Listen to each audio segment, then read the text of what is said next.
Hello, hello, je suis Amina et je suis super contente de pouvoir partager dans cette vidéo avec toi des astuces qui vont alléger ton quotidien.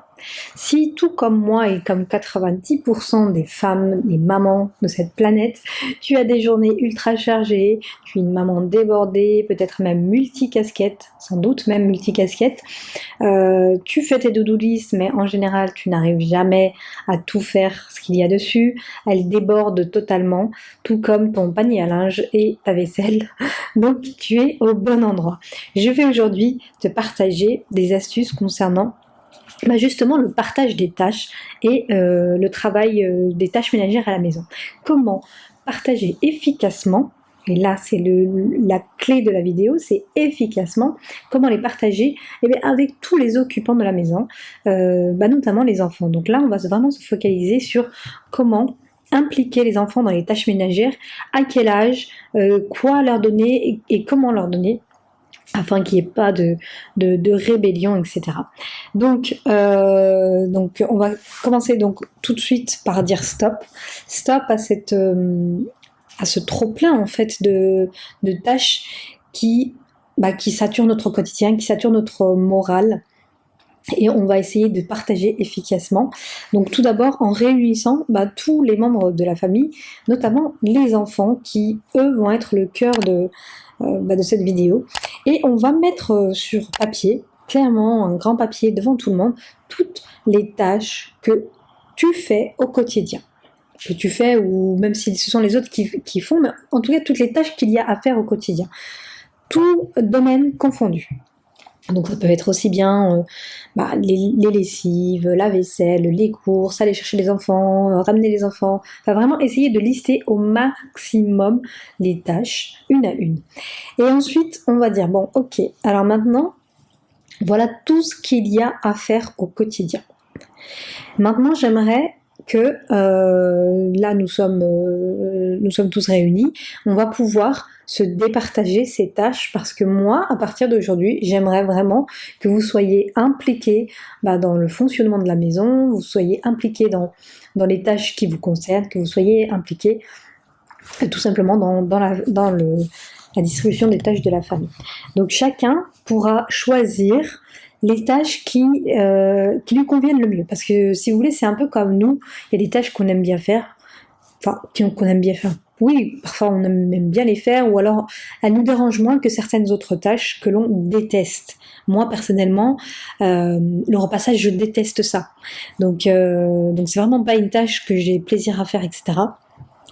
Du coup, les enfants c'est pareil. Il y en a, ça va pas les déranger de faire la vaisselle, mais d'autres au contraire, la vaisselle c'est une tare, donc c'est juste impossible. Ou alors remplir, vider la vaisselle, peu importe. Chacun ira vers ce qu'il préfère, entre guillemets. Donc déjà, vous n'avez pas ce rôle d'imposer. Toi tu fais ci, toi tu fais ça, vous n'êtes pas le gendarme de la maison. Chacun est impliqué dans ce processus d'organisation. Donc déjà, le fait de les impliquer, vous gagnez déjà des bons points, parce que le fait de les impliquer, ils sentent moins qu'on leur a imposé quelque chose. Ils sont aussi acteurs de ce processus. Donc une fois que toutes les tâches sont distribuées,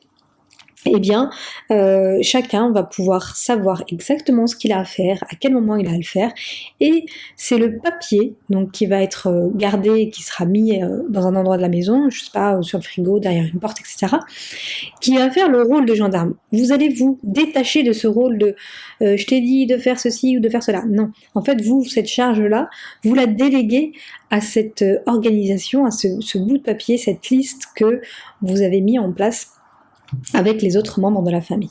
Donc s'il y a quelque chose qui n'est pas fait, on a juste à se reporter à ce papier en disant « Ah, qu'est-ce qu'on avait dit pendant la réunion ? C'était à qui de faire ça ? Ah c'est un tel, ok. » Donc voilà, vous n'avez pas ce rôle de dire fais ci ou fais ça. Donc déjà, ça vous enlève à vous ce poids-là. Ensuite, chacun va être mis bien sûr à contribution selon ses capacités et selon son âge, on est bien d'accord. On ne va pas demander à un enfant de 3 ans d'aller faire les courses, par exemple. On est bien d'accord. Par contre, un grand de 13, 14, 15 ans, pourquoi pas, est-ce que lui atteler justement cette tâche de aller récupérer le pain ou aller faire une course, ou voilà. Vous voyez, donc chacun va être selon ses capacités et selon, comme je vous l'ai dit tout à l'heure, ce qu'ils préfèrent ou non faire. Pourquoi les impliquer? C'est pas du tout simplement uniquement pour vous alléger vous. Bien évidemment, ce sera pour vous alléger vous, mais c'est aussi leur rendre service en réalité. Vous leur rendez un énorme service en distribuant les tâches ainsi, en les responsabilisant ainsi. Pourquoi? Parce que l'être humain en tant que tel, est un être social. Il ne peut pas vivre tout seul dans une grotte au fin fond d'une montagne. Il a besoin d'interaction, il a besoin d'interaction sociale, etc. Et sa famille est son interaction. Donc pour sentir qu'il appartient à un groupe, et en l'occurrence le groupe famille, là, eh bien il a besoin de contribuer à ce groupe. Comment est-ce qu'on appartient à un groupe? En contribuant. Chacun a une tâche, chacun contribue à son niveau, chacun apporte quelque chose à ce groupe. Et donc là, en l'occurrence, chacun va apporter quelque chose à ce groupe famille. Ils ne sont pas là uniquement pour manger, dormir, se faire choyer et se laver. Non, ils sont là aussi pour contribuer à ce groupe famille pour qu'il fonctionne correctement. Vous voyez? Donc c'est vraiment leur rendre service et leur donner ce message justement que, eh bien, je te fais confiance et je te demande, je te délègue ces responsabilités. Hein. Je te fais confiance et j'attends de toi que tu prennes tes responsabilités par rapport aux tâches qu'on a distribuées. Ça les responsabilise aussi pour leur future vie d'adulte. Un enfant qui n'est pas suffisamment autonome, qui n'a rien appris étant jeune, etc., qui n'a jamais fait les tâches lui-même, qui n'a jamais appris à se faire à manger par exemple, ou à laver du linge, etc., etc. Vous savez ce que ça fait à l'âge de jeunes adultes, hein. Ils sont totalement dépendants de leurs parents, etc. Et nous, on veut pas ça, on veut vraiment des enfants qui soient autonomes, qui soient bien dans leur basket, qui soient facilement, en fait... qui soient acteurs de leur vie tout simplement. Donc nous, comme on veut qu'ils soient acteurs de leur vie le plus tôt possible, eh bien, on va vraiment leur déléguer ces tâches en leur expliquant. Hein. Clairement, on peut très très bien leur expliquer avec vos mots, ce que je suis en train de vous dire là, simplement, c'est un service que vous leur rendez en réalité. Donc vraiment pour les responsabiliser à leur à leur future vie d'adulte.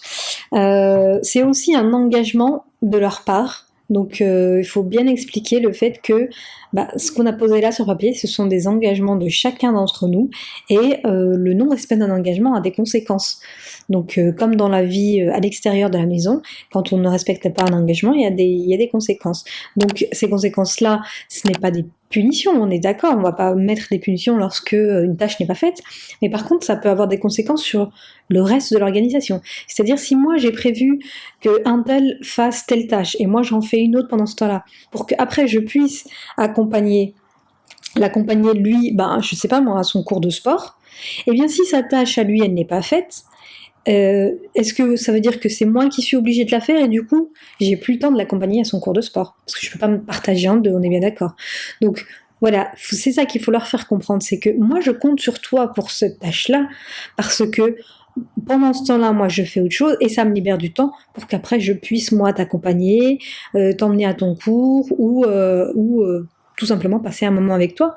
Si un enfant a besoin d'un quart d'heure rien qu'à lui avec son parent, ok, très bien, on se le met à ce moment-là, une fois qu'on aura terminé ça et ça. Vous voyez? Donc du coup, ça le responsabilise. Je dois vite terminer ma tâche, je dois pas oublier de la faire parce qu'après, je dois aller à mon cours, parce qu'après, je dois passer du temps avec maman, etc., etc. Donc vraiment, ça leur permet aussi de voir que l'engagement est important. Je me suis engagée à faire ça et on compte sur moi pour ça. Donc du coup, je dois le faire. Voilà, donc ça c'était aussi un point important. Et le dernier message aussi que vous leur donnez en départageant comme ça les tâches, c'est que ils sont importants pour vous, que vous les aimez, que vous leur faites confiance. Et quand vous leur donnez ce message, qu'il soit direct ou indirect, par le fait de partager les tâches, eh bien en réalité, ça leur donne aussi beaucoup de confiance en eux-mêmes. Si maman elle compte sur moi pour... Si maman, elle a confiance, elle a suffisamment confiance en moi pour me donner cette tâche, c'est que je vais en être capable. Donc, si vous voulez, ça booste aussi leur confiance en eux-mêmes.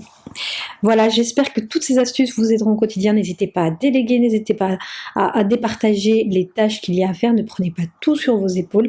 Vous ne vous rendez pas service et vous ne leur rendez pas service non plus.